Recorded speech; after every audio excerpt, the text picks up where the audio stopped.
নমস্কার, আমি doctor Ruma Das, scientist, National Bureau of Soil Survey and Land Use Planning ICAR। আমার সাথে আরও দুজন সায়েন্টিস্ট আছেন, doctor Pandey from preserve Jute Research Institute আর ডক্টর ত্রিভুবন। তো আমরা বিশেষ করে এসেছি এখানে কৃষি সংকল্প অভিযানে। আজকে বিশ্ব পরিবেশ দিবস। অ্যাকচুয়ালি আমাদের মাটিটাও তো একটা পরিবেশের অঙ্গ, তাই মাটির স্বাস্থ্যটা আমাদের খুবই ভালোভাবে রাখা উচিত। তার জন্য মাটির পরীক্ষাটা অনেক বেশি দরকার। আর শুধু সেটার জন্য আমরা যেহেতু রাসায়নিক সার ব্যবহার করার জন্য মাটির স্বাস্থ্য নষ্ট হচ্ছে, মাটির উর্বরতা শক্তি কমছে, তার জন্য আমাদের জৈব সার অবশ্যই ব্যবহার করা উচিত।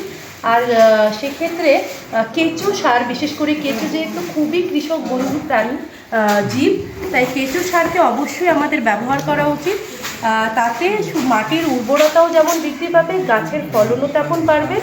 আর আমাদের ধীরে ধীরে চেষ্টা করা উচিত প্রাকৃতিক উপায়ে যেন আমরা উৎপাদন করতে পারি। এর জন্য এখন নতুন একটা কনসেপ্ট এসেছে, ন্যাচারাল ফার্মিং। প্রথমে যেমন রাসায়নিক সার ছিল, তারপরে এসেছে ইন্টিগ্রেটেড ফার্মিং, তারপরে এসেছে জৈব ফার্মিং মানে অর্গানিক ফার্মিং, তারপরে এখন নতুন এসেছে প্রাকৃতিক ফার্মিং, যেটা প্রাকৃতিক কৃষি ব্যবস্থা, যেটা 2021 সাল থেকে শুরু হয়েছে এস পালেকারের অধীনে মানে তত্ত্বাবধানে।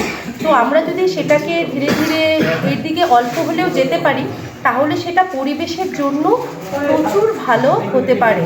সব কিছু থেকে আমরা তাহলে লাভবান হতে পারি। এই যে বিশ্ব পরিবেশ দিবসটা পালন হচ্ছে, সেটার একটা মানে দিক হতে পারে যদি আমরা ন্যাচারাল ফার্মিংয়ের দিকে ধীরে ধীরে অল্প করে যেতে পারি।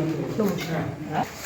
তো ম্যাডাম, ওই যে আপনি তো দিনহাটা 2 ব্লক মানে বামনহাট 2 জিপিতে এসেছেন, তো এখানে অনেক লোক এসেছে আর কি আজকের এই আপনাদের এই প্রোগ্রামে। তো এই প্রোগ্রাম করে, এত লোকের সঙ্গে প্রোগ্রাম করে আপনার কেমন লাগলো?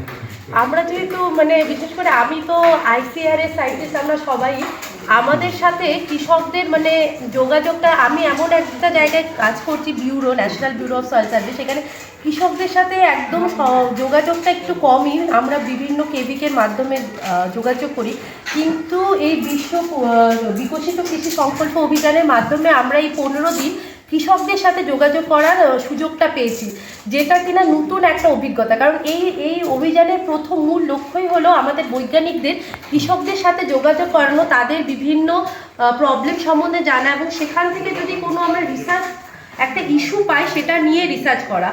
তার জন্য আমাদের এটা তো খুবই নতুন একটা অভিজ্ঞতা, আর আমাদের খুবই ভালো লাগছে যে আর যেটা আমরা ল্যাবে বসে করছি, সেটা আদৌ এখানে আসছে কি না বা কতটা আসছে, এটা সম্বন্ধে আমাদের একটা ধারণাও হচ্ছে। আর আমরা কৃষকরা যতটা কিনা উপকৃত হচ্ছে, আমরা অনেক বেশি জ্ঞান লাভ করছি ওখান থেকে।